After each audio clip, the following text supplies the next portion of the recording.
Nossa República está de volta essa semana, batendo um papo importante com o dramaturgo, diretor do Cena 11, Flávio Ferreira. Querido, uma alegria muito grande poder falar com você sobre essas coisas. Um forte abraço, saudade que eu estava de você. Mauro, te agradeço imensamente o convite, sempre é uma alegria estar falando com você, pessoa que eu conheço há muitos anos e reconheço o seu trabalho em favor do Estado de Mato Grosso, principalmente em favor da cultura.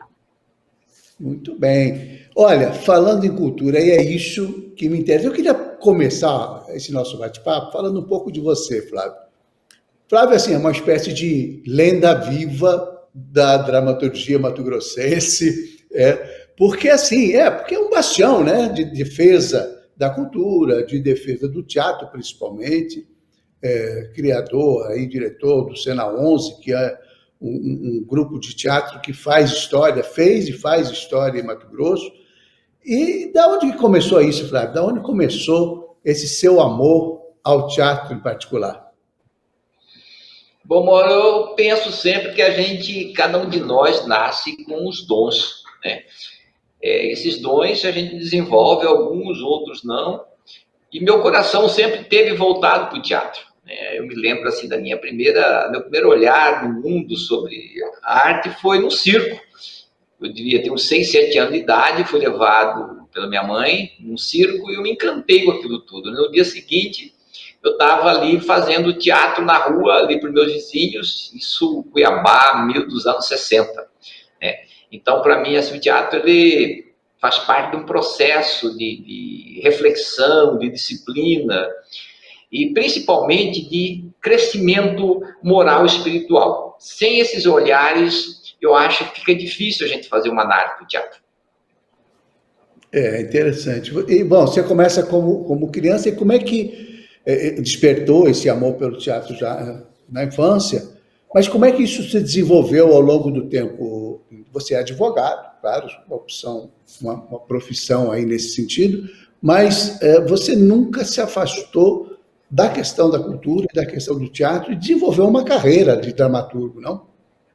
Sim, bom, aí a partir daí, na adolescência, a gente teve envolvido com teatro, é uma das pessoas importantes na minha vida que me trouxeram algum conhecimento, né, foi a Zuleika Arruda, que é compositora, cantora, na minha adolescência, depois Camilo, no SESI, Mário Marionês, são pessoas que me deram suporte, o Arruda me ensinou, eu fui aluno do Luiz Carlos Ribeiro, né, pessoas assim que foram importantes na minha adolescência. E durante o tempo da faculdade, nós vivíamos a época do regime militar, da ditadura, isto, de alguma forma, havia um movimento de teatro muito grande aqui em Mato Grosso, né, com a FEMAT, Federação Mato Grosso de Teatro Amador.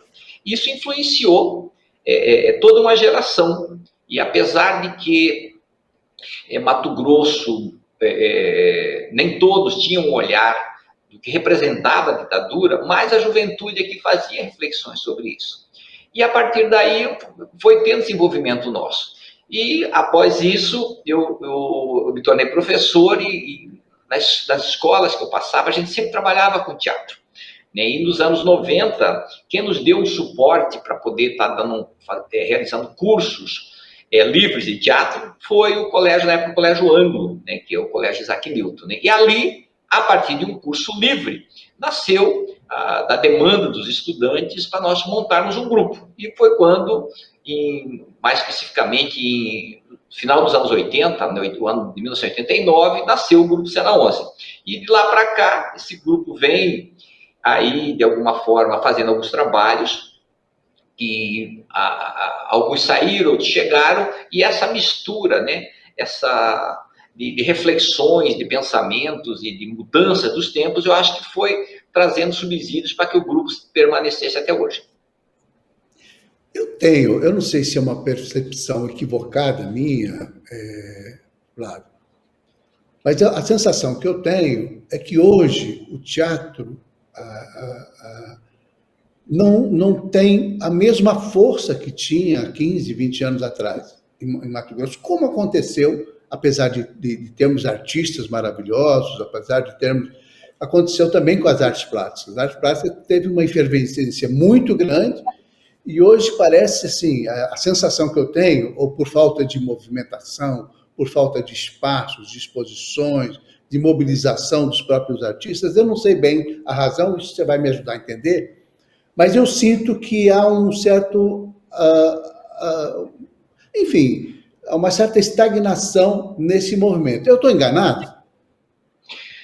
Mauro, assim, Ou que está faltando mais divulgação? os anos 80, os anos 70, os anos 80, foi uma efervescência política, esse é meu olhar. É uma efervescência política, de muita luta, em que artistas, intelectuais, né, professores se uniram contra uma causa, né, que era a causa da violência que imperou no país. Após esse período, com a redemocratização do país, né, houve um arrefecimento, isso acalmou.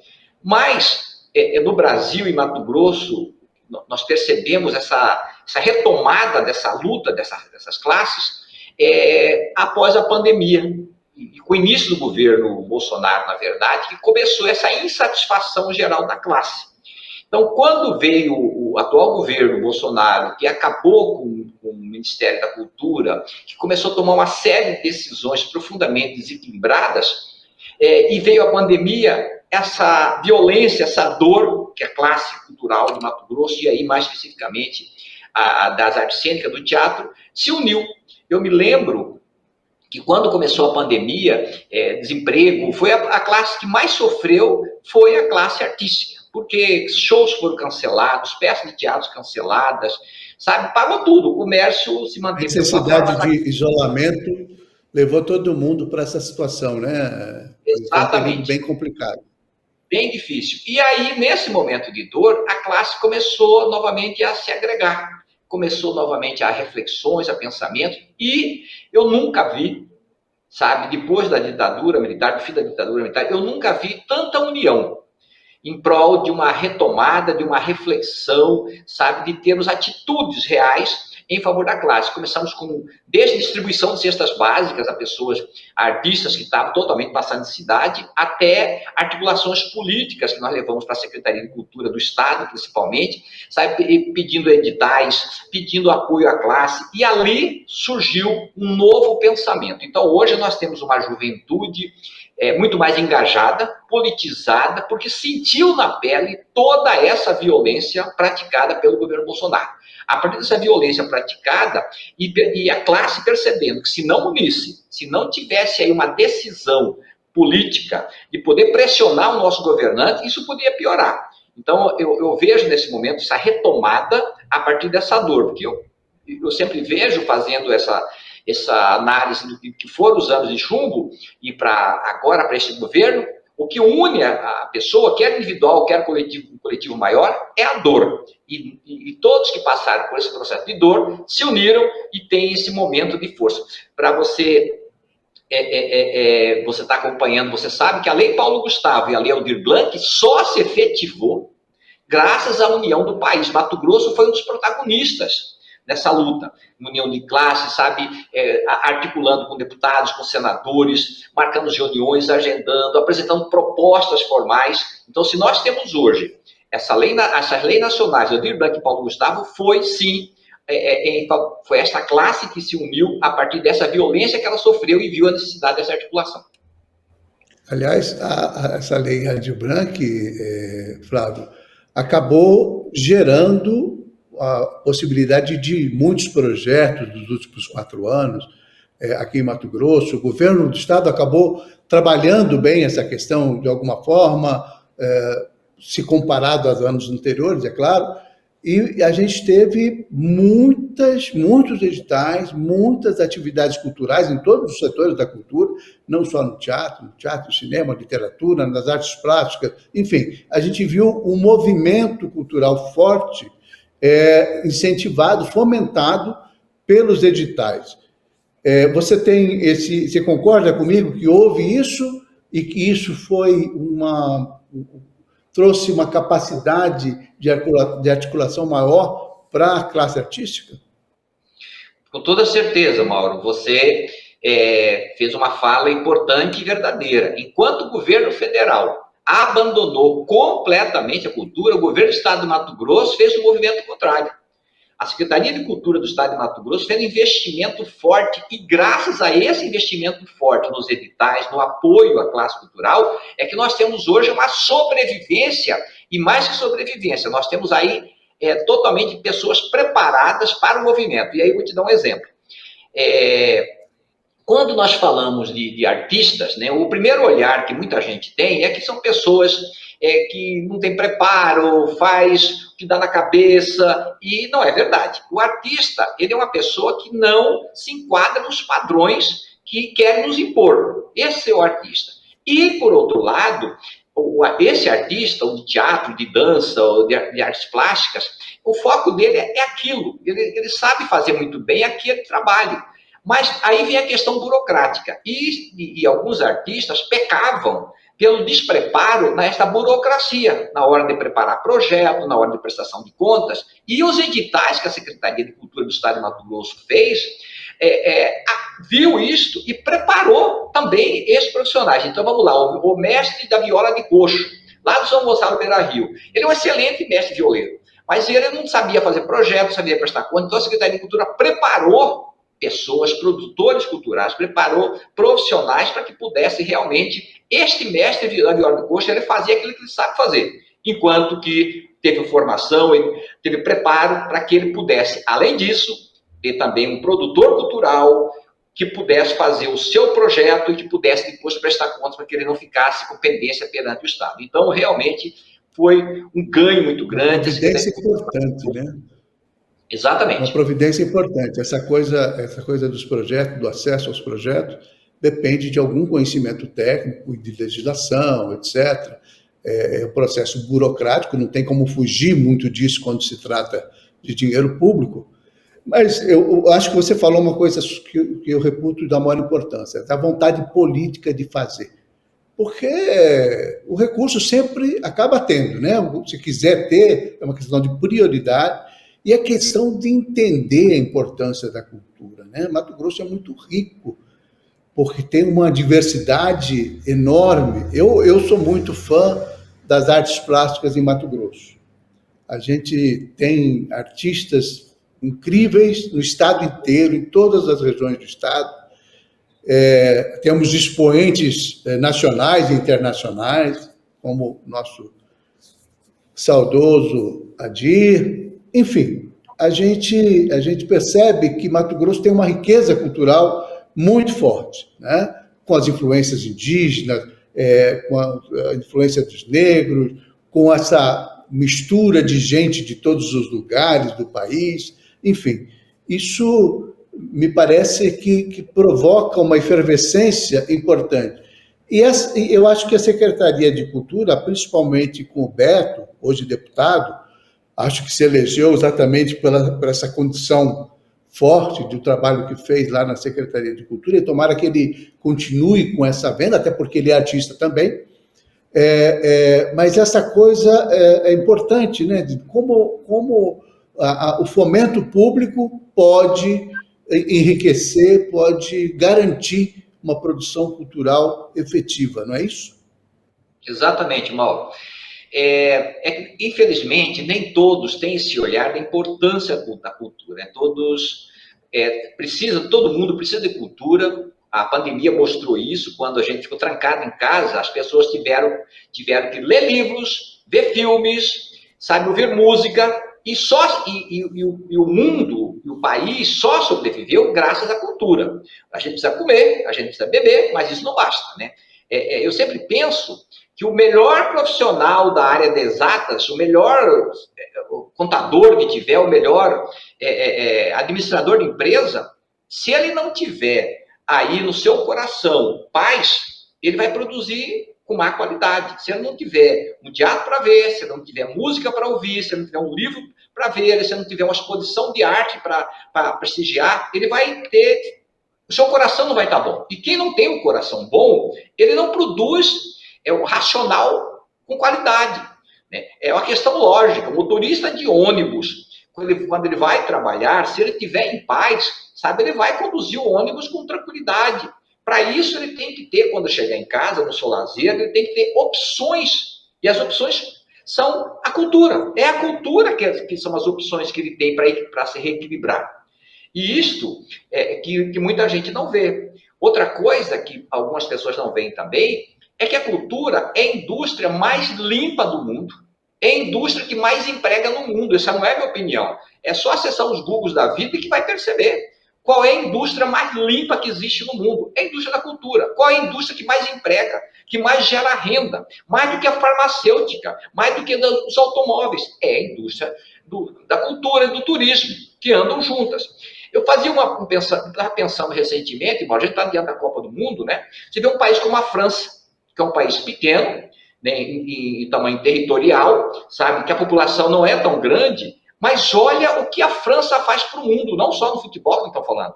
E ao longo da história, os pensamentos, as revoluções, sabe, isso tudo por quê? Porque a maior indústria que a França tem é a indústria da cultura e do turismo. A gente conversou, avançou a nossa conversa, mas eu queria retomar. Você citou alguns nomes importantes, como Luiz Carlos Ribeiro, como Zuleika, como Liu Arruda na dramaturgia, no teatro. Liu Arruda, um artista eterno, né? Além de um grande amigo que foi de todos nós, porque ele tinha uma alegria absurda. O Liu conseguia ser alegre o tempo todo, né? Apesar de todas as dificuldades, enfim, mas ele conseguia alegrar as pessoas, ou no palco, fora dele, o tempo todo. Ele tinha uma coisa de vida e uma pena que se foi muito cedo. Eu queria que você falasse um pouco dessas personalidades da cultura mato-grossense, porque eu acho que é sempre importante a gente reverenciar essas pessoas que fazem cultura, que lutam pela cultura, como é o caso da Vera, da Zuleika, como foi o caso do Liu, que vai ser para sempre, como o próprio Luiz Carlos Ribeiro, enfim, entre tantas outras pessoas, sem contar os artistas plásticos, artistas de música, enfim. Mauro, assim, hoje eu estou diretor da MT Escola de Teatro, que é um projeto do governo do estado de Mato Grosso, em parceria com o Sena 11 e com o NEMAT. E dentro desse programa, a MT Escola de Teatro da faculdade, nós criamos um projeto chamado Biografia Minuto, que é uma biografia, ou seja, nós contamos a história das grandes personalidades da cultura de Mato Grosso. O que você está falando é fundamental. Né? Principalmente que nós vivemos num momento histórico em que tudo é muito rápido. Né? As redes sociais são de uma importância muito grande, são de uma beleza muito grande. Por outro lado, essa velocidade que se tem tudo de se estar presente, de ter atenção só para aquele segundo, nós perdemos muito do que foi feito. Se nós temos hoje algo pronto, algo trabalhado, quer na música, no teatro, na dança em Mato Grosso, teve muita gente que veio antes e preparou esses caminhos. E este projeto Biografia Minuto traz isso. E você lembrou bem alguns nomes aí que nós mencionamos, né? Temos figuras importantíssimas. Aqui em Mato Grosso, nós temos, por exemplo, Lúcia Palma, que ainda está por aqui, Ivan Belém, exato, Amorim Tangará, né? Pessoas assim daqui pela Chapada, viu, Flávio? O Amorim tá aí, né, cara? O Amorim é uma figura linda. Aqui, Ivan Belém tá por aqui. Isso. Então são pessoas assim que semearam, né? E fizeram história e que continuam contribuindo. Então é importante que a gente sempre vê, e temos um outro projeto na escola chamado Memórias do Palco. E nesse Memórias do Palco, nós levamos lá os artistas que já trabalharam mais. Por exemplo, o último uma vez por mês, os estudantes de teatro, eles se reúnem na roda de conversa com artistas que já trabalharam mais que eles, que já estão mais preparo de vida, de experiência. Né? Nós tivemos, por exemplo, a Lúcia Palma. A Lúcia teve uma roda de conversa encantadora lá com o pessoal. Nós tivemos, já levamos ao Mauri.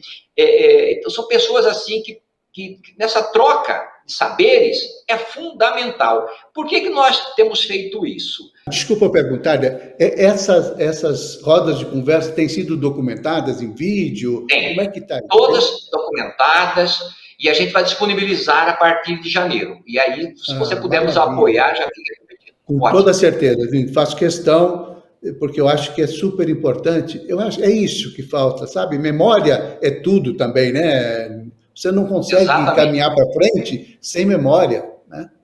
Perfeito. Essa proposta, esse projeto nosso, Mauro, surgiu diante de um momento que a gente percebe que nós não temos exatamente isso que você acabou de falar, memória. Né? O Ocidente, primeiro, no Ocidente, nós não temos esse hábito de cultuar e de respeitar os idosos. Né? Já é diferente no Oriente. No Oriente, quanto mais, por exemplo, no Japão, quanto mais idosa é a pessoa, ela é mais considerada importante e bonita.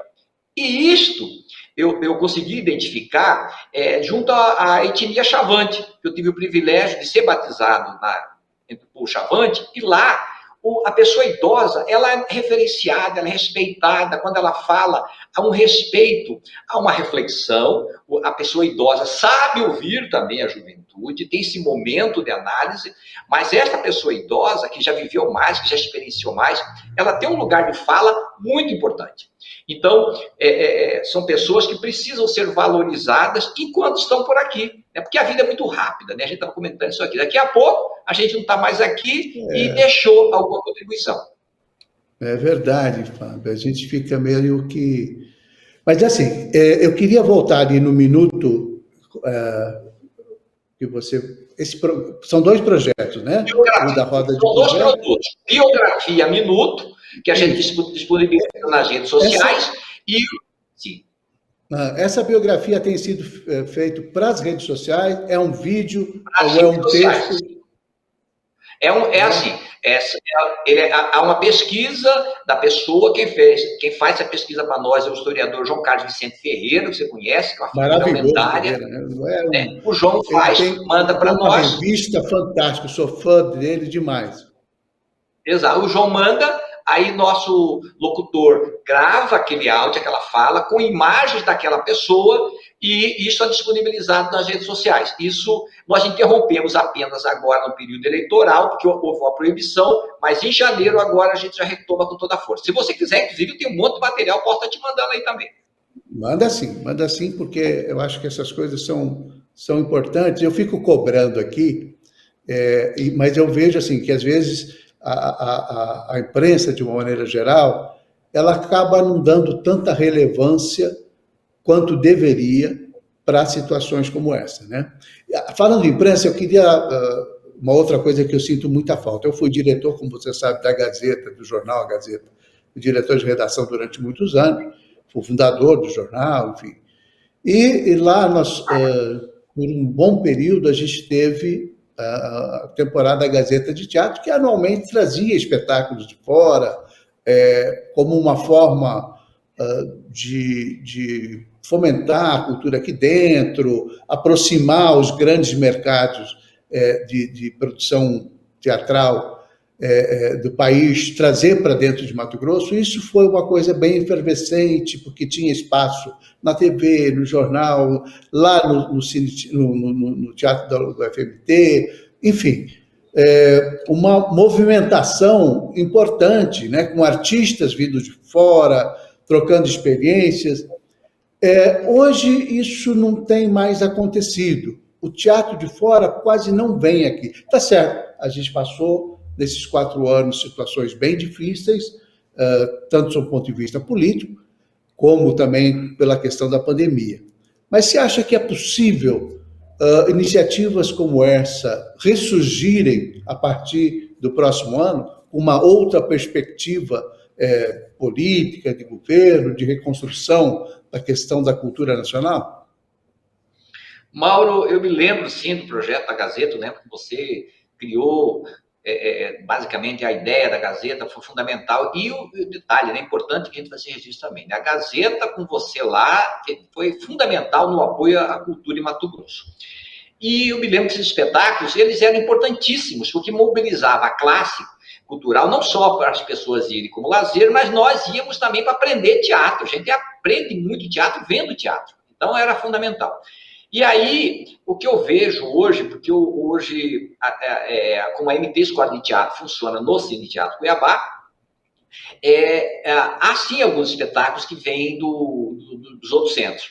Mas, e me permita aqui fazer uma crítica, né, a esses artistas que estão vindo, né, quase todos eles são stand-up.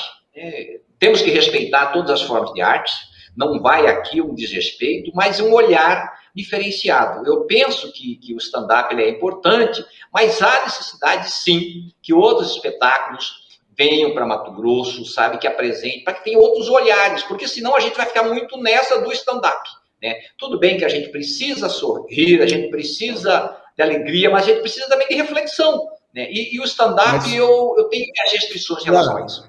Eu concordo com você 100%, mas eu queria colocar uma pimentinha aí. Os espetáculos, eu assisti espetáculo, eu procuro fazer uma vez por ano ou duas, passar uma temporada em São Paulo, 10, 15 dias, ou em outro lugar, para poder acompanhar Curitiba, que tem uma efervescência enorme em relação à produção teatral, sobretudo, né? Lá tem um mês inteiro de festival de teatro, que é um negócio fantástico.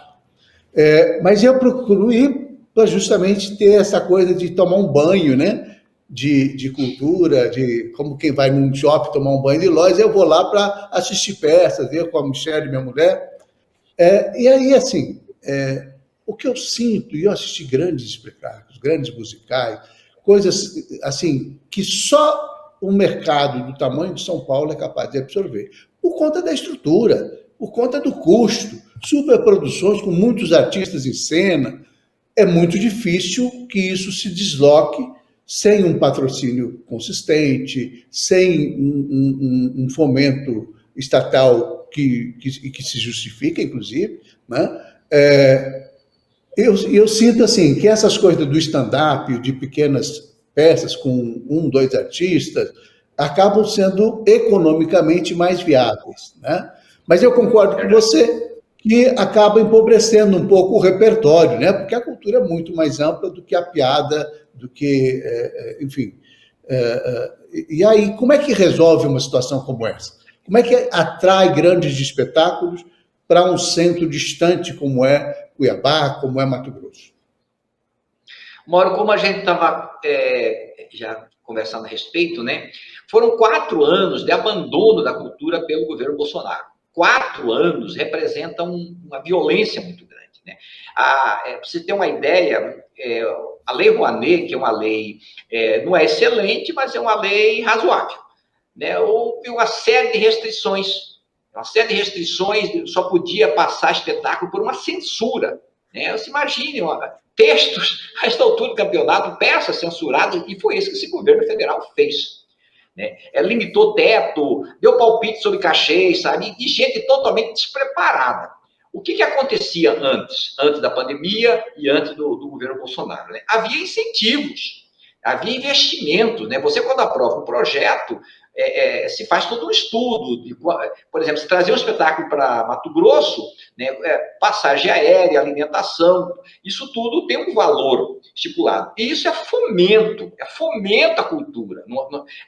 E o artista, ele precisa sobreviver, ele precisa do cachê, o produtor precisa ganhar, o iluminador precisa receber, todos dessa categoria precisam trabalhar, gera emprego, renda, né, direta e indiretamente. Então, quando este governo, por 4 anos, travou a cultura, ficou muito difícil, o que você falou. É mais fácil o produtor cultural hoje ficar lá em São Paulo, que é um centro maior, sabe, que não precisa viajar muito, que tem um público que vai, do que ele viajar pelo país. Então, nós queremos que, a partir de agora, com essa mudança de governo, que com a melhora da cultura, tendo um ministério, uma ministra lá à frente, que nós esperamos que sim, os intercâmbios culturais voltem a acontecer e possamos aí ter uma melhora e tanto levar espetáculos como trazer produtos dos locais.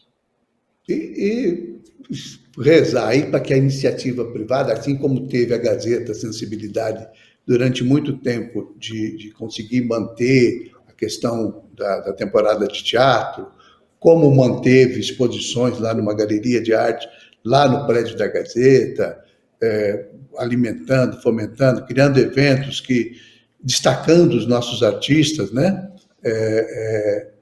Eu acho que o setor privado pode contribuir muito para fazer isso, né, Flávio? Porque se a iniciativa privada foca só no próprio negócio, ela deixa de ganhar em relacionamento com a sociedade, em qualidade da sua própria imagem, né? Não tem nada mais forte de que uma empresa que tem uma imagem ligada à cultura. Eu citei aqui o Grupo Gazeta, que fez, porque trabalhei lá nesse período, mas TV Centro-América, outros veículos de comunicação e outras empresas também, ao longo do tempo, tiveram uma participação importante, ainda hoje tem, na divulgação e no financiamento de eventos culturais, enfim.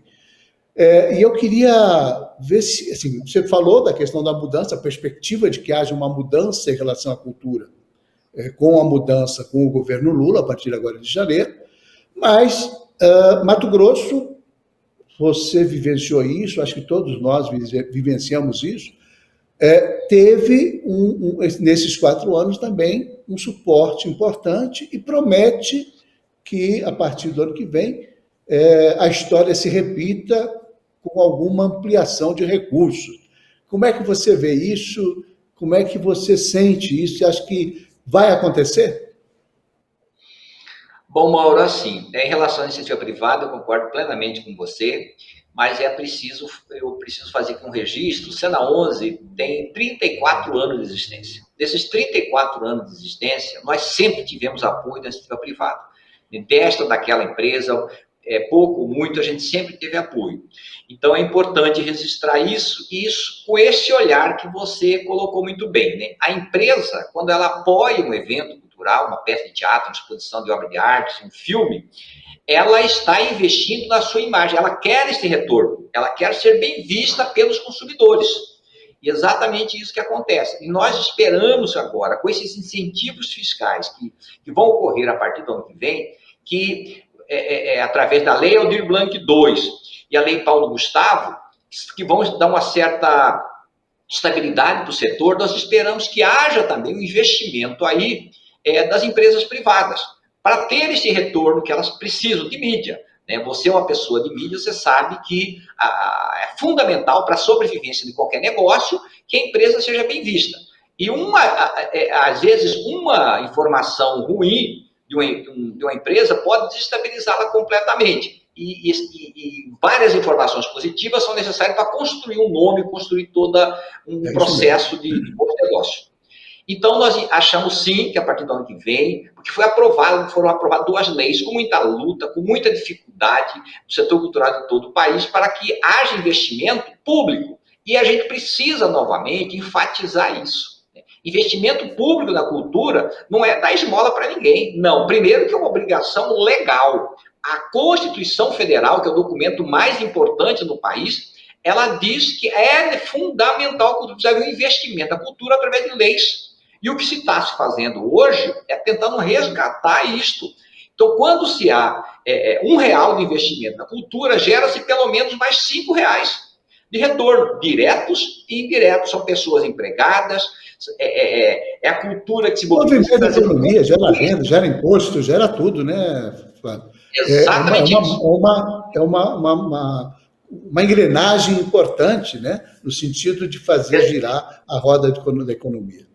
Exatamente, Mauro. Mas sabe o que é preciso a gente estar sempre repetindo isso? Porque, infelizmente, nem todo mundo tem esse olhar. Acha que a cultura é só lazer. É verdade, a cultura também é lazer. Mas, principalmente, a cultura ela traz uma consciência social, política, gera emprego, gera renda e também é lazer. Então, não é a perfumaria só não. Também a perfumaria lá na ponta. Aqui, ele é um mecanismo de reflexão de tudo que nós temos aqui. O livro que se lê, a obra de arte que se prestigia, o filme, sabe, a música. A cultura está em tudo aquilo que nós movimentamos. E isso requer investimento do Estado. Eu acho que é importante isso também, Flávio.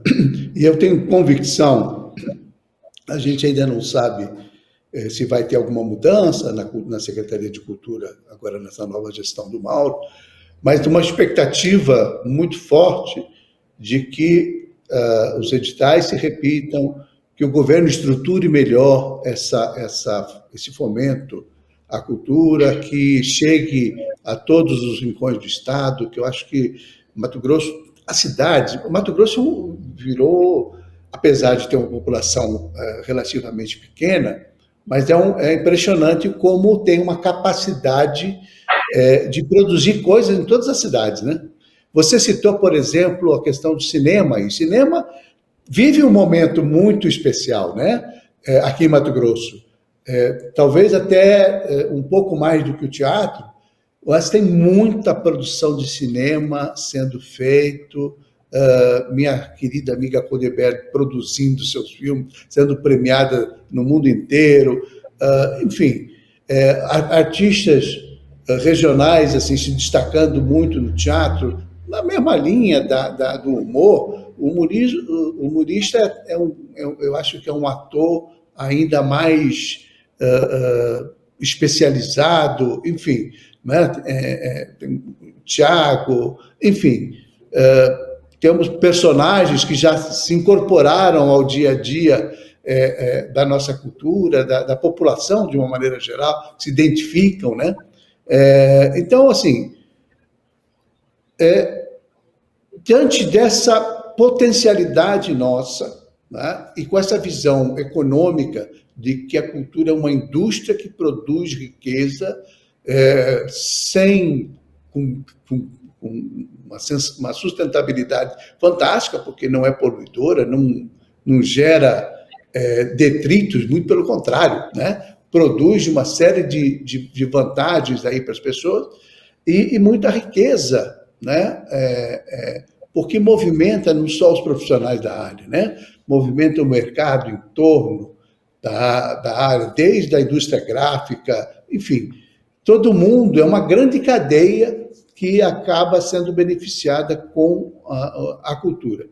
E aí, qual que é a sua expectativa agora para esse ano de 23? Como é que nós vamos caminhar? O que vai começar a acontecer? Desde da MT Faculdade de Teatro, como é que ela está estruturada? Como é que você faz um vestibular para isso? Como é que é?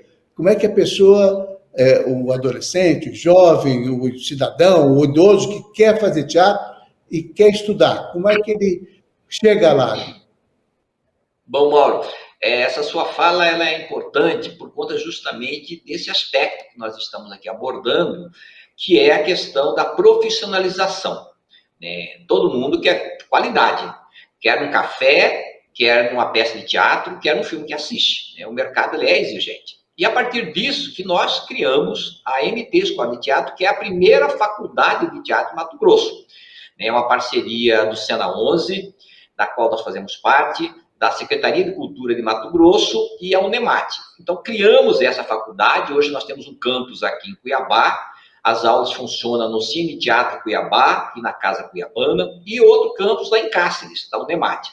Sim. Se me permite, Flávio, porque, assim, claro, para não deixar passar, a Unemate é uma instituição que nos enche de orgulho, né?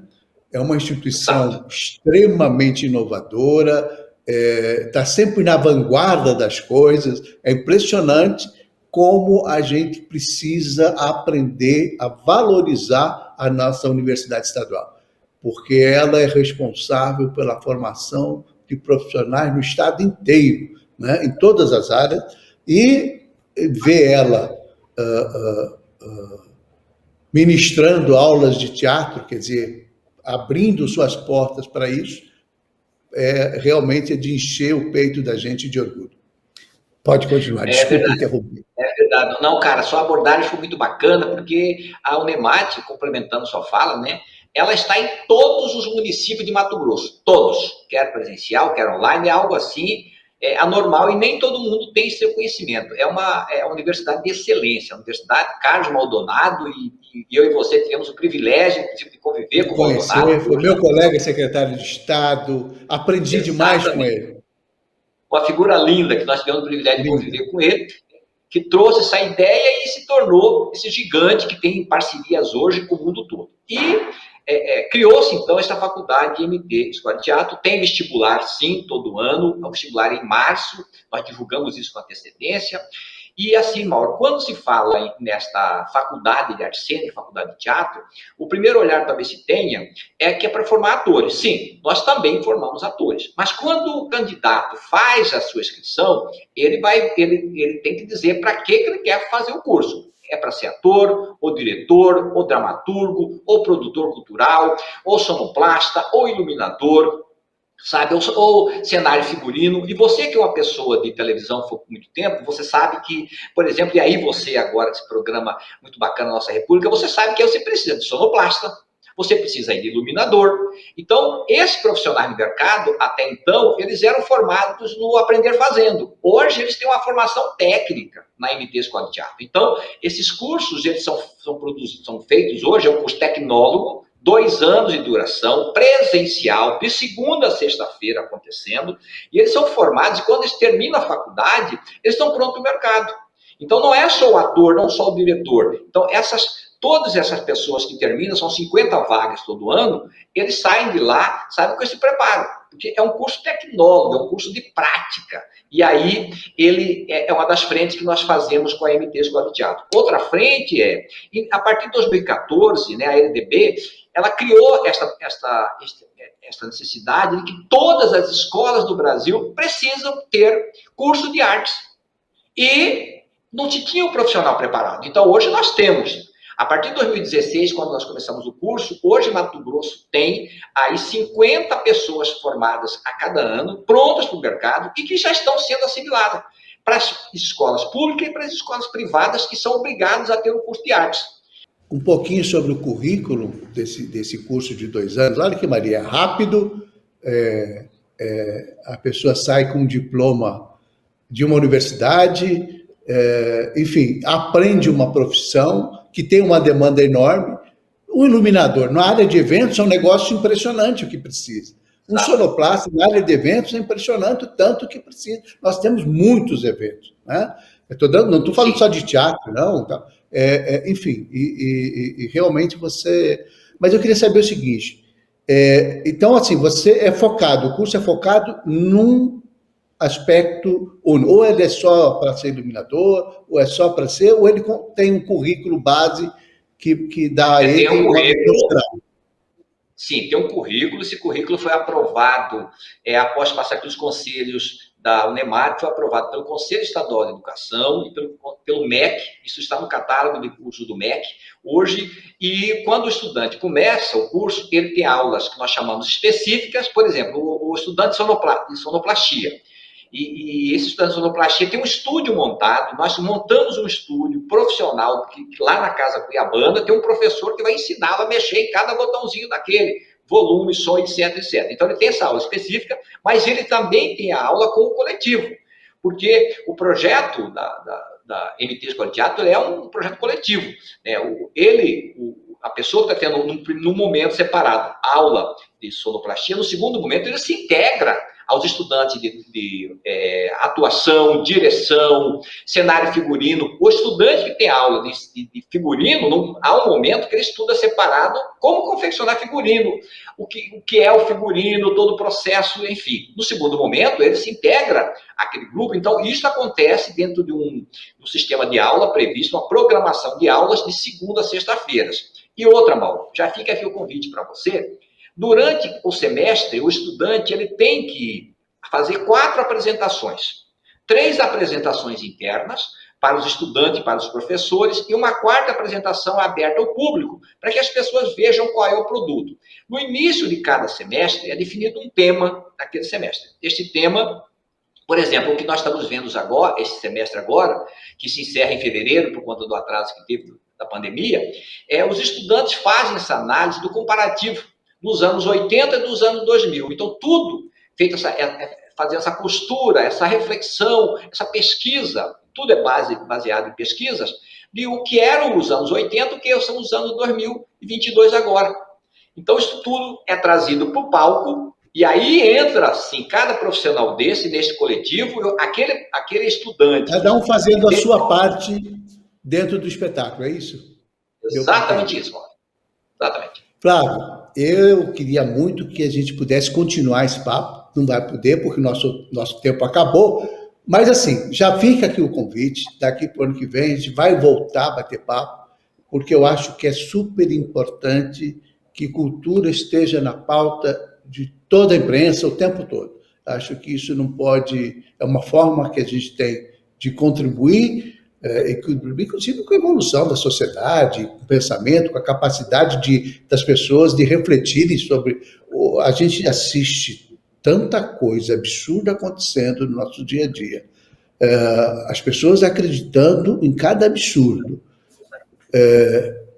E assim, e isso para mim é assim, é falta de educação, falta de cultura e de conhecimento mínimo. Não é possível que as pessoas sejam tão facilmente enganadas. Mas enfim, esse é um outro papo para uma outra conversa que a gente ainda vai ter. Flávio, obrigadíssimo pela sua presença, obrigado pela sua amizade, meu respeito pelo seu trabalho, pela sua devoção à cultura, às artes cênicas. Eu acho que você, como eu disse no começo, é de verdade uma grande lenda viva da cultura mato-grossense.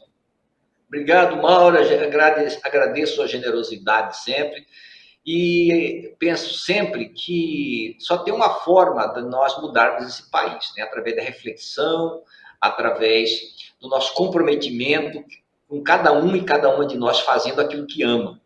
Não importa se a pessoa trabalha como motorista de ônibus, se a pessoa trabalha coletando lixo, se a pessoa trabalha com teatro. A gente se apaixonando pelo que faz, a gente está aos pouquinhos transformando esse país. Gratidão imensa, muita paz, até uma próxima vez.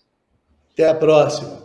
Nós vamos ficando por aqui. Nossa República volta na semana que vem com mais uma entrevista relevante como esta que você acabou de acompanhar. Um grande abraço a todos.